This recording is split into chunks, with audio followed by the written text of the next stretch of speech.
రారా సరే అక్కడ మీరు అందరు అటు సైడ్ ఒక ఫోటో తీసుకోరా వాళ్ళు ఓకేనండి బాబీ గారు ఇక్కడ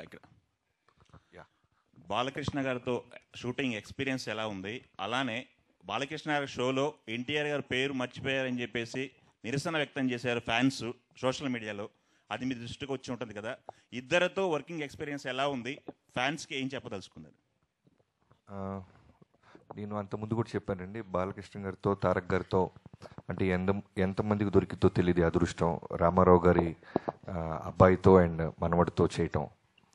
సో జయలవకుశ తారక్ గారితో చేసింది నా లైఫ్లో బిగ్గెస్ట్ అచీవ్మెంట్గా నేను ఎప్పుడు ఫీల్ అవుతుంటాను. అది ఎప్పటికీ ఉంటుంది. అలానే బాలకృష్ణ గారితో ఇప్పుడు సినిమా చేయటం డాకు మహారాజ్ అనేది మళ్ళీ ఎక్స్ట్రాడినరీ జర్నీ లాగా ఉంది. సో ఇద్దరిలో కామన్ పాయింట్స్ చాలా ఉంటాయి. బట్ మొన్న ఎవరు అడిగినప్పుడు నేను చెప్పింది ఏంటంటే ఫ్యాన్స్ని చాలా ఓన్ చేసుకుంటారు. అంటే వాళ్ళ ఫ్యామిలీలో జరిగిన ఇన్సిడెంట్స్ అయి ఉండొచ్చు, ఎవరైనా వాళ్ళు జర్నీ చేస్తుంటే ఫంక్షన్లకు వచ్చి వెళ్తున్నా, లేదు బాలయ్య బాబు గారు కూడా షూటింగ్ ఎవరైనా ఆయన దూరంలో మేము జైపూర్లో ఉన్నప్పుడు వచ్చిన, మారేడుమిల్లి అప్పుడు వచ్చిన ఆయన కోప్పడుతుంటారు. ఏంట్రా అంటే దాని రీజను ఇంత జర్నీ చేసి వచ్చారు వాళ్ళు సేఫ్కి వెళ్తారా లేదా అని. సేమ్ తారక్ గారు కూడా మేము పూణేలో చేస్తున్నప్పుడు ఫ్యాన్స్ ఎవరైనా వస్తుంటే మ్యాక్సిమం అవాయిడ్ చేసేవాళ్ళు. ఏంటంటే ఓ రోజు చెప్పారు, బాబీ మనం అంతా ఇక్కడ కంఫర్టబుల్గా ఉంటాం, వాళ్ళు పాప నాతో ఫోటో దిగడానికో లేదా నాతో దూరంగా చూడటానికి వస్తుంటారు, మళ్ళీ వాళ్ళు వెళ్ళేదాకా నాకు బ్యాక్ ఆఫ్ ద మైండ్ అది ఉంటుంది అని. సో నాకైతే ఈ రెండు కామన్ పాయింట్స్ చాలా బాగా అనిపించినాయి. అంటే బాబీ గారు ఒక్క నిమిషం బాబీ గారు, అదే ఈ షోలో ఎన్టీఆర్ పేరు ప్రస్తావించొద్దని ముందే మీకు సజెస్ట్ చేశారని తెలిసింది, అది నిజమేనా? ఏంటి అంత డ్రామా జరగలేదండి, దాన్ని కవర్ చేయాల్సిన అవసరం కూడా లేదు, అవి ఏమి లేవు.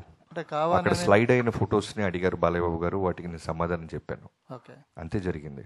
తర్వాత మొన్న వంశీ గారు అన్నట్టు షో మధ్యలో గ్యాప్ వస్తూ ఉంటుంది. ఆ గ్యాప్ పంచులో ఒక క్యారెక్టర్ ఏదన్నా ఏదో ఒక సినిమా ఒకటి ఏదన్నా ఇలా ఉన్న సినిమాలో మా తారక్ అయితే చాలా బాగుంటాడు అని నాతో వంశీ గారితో అన్నారు ఆయన. అది అంటే రికార్డెడ్ ప్రోగ్రామ్ కాకపోవడం వల్ల అది బయటికి రాలేదు అంతే. తర్వాత ఆయనకి జైలో కూసిన సినిమా చాలా ఇష్టం. సో దాని గురించి కూడా నాతో 2-3 సార్లు మాట్లాడారు. సో అవేమీ లేవు. అనవసరంగా చిన్నదాన్ని మనమే పాపం అనవసరంగా ఒక ఫ్యామిలీ ఇష్యూని మనం పెద్ద చేస్తుంటాం అంతే. బాబీ గారు ఒక్క క్వశ్చన్ అండి, ట్రైలర్ చాలా బాగుంది, ఎమోషనల్ టచ్ ఉంది, కానీ అంటే మీరు కూడా ఎక్స్పెరిమెంటల్ కట్ చేశాను అన్నారు ట్రైలర్ని. బాలకృష్ణ ఫ్యాన్స్ బీసీ సెంటర్స్ వాళ్ళందరూ డైలాగ్స్ ఎక్స్పెక్ట్ చేస్తారు, ఆ డైలాగ్స్ లేకుండా మీరు ట్రైలర్ కట్ చేశారు. ఇది మీ ఐడియానా లేదు అంటే బాలకృష్ణ గారు చెప్పారు? బాలకృష్ణ గారు ఏది చెప్పరు బ్రదర్, మళ్ళీ మళ్ళీ చెప్తున్నా, కంప్లీట్లీ నా ఐడియాలజీయే. సినిమా ఎలా ఉండాలి, ఎలా అప్రోచ్ అవ్వాలి అని.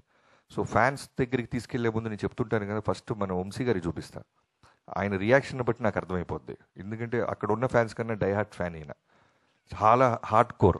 సో చూడంగానే జడ్డ నేను ఎక్స్పెక్ట్ చేసింది అంటే ఈవెన్ డైలాగ్తో కూడా వర్షన్ ప్యారల్ రెడీ చేస్తున్నాను నేను. చూపించగానే చూపించగానే వెంటనే ఏంటంటే అదిరిపోయింది గురు అన్నారు. గురు నువ్వు చూసావా క్లియర్గా అన్న, అదిరిపోయింది గురు అన్నారు. డైలాగ్ లేదా అన్న, అవునా అవసరం లేదే చాలా బాగుంది, బాలయ్యబాబుతో ఇలా కొత్తగా వెళ్దాం అన్నారు. సేమ్ ఫ్యాన్స్ కూడా రిలీజ్ అవ్వగానే నేను చూస్తూ ఉన్నాను ట్విట్టర్ స్పేస్ అంతా, అందరూ కూడా చాలా చాలా పాజిటివ్గా అప్రిషియేట్ చేశారు. బాబీ గారు I think we can wind up with this question because super Sumakka జిందాబాద్ అదండి సితారా వాళ్ళు చెప్పారు కాబట్టి నేను చేస్తున్నాను.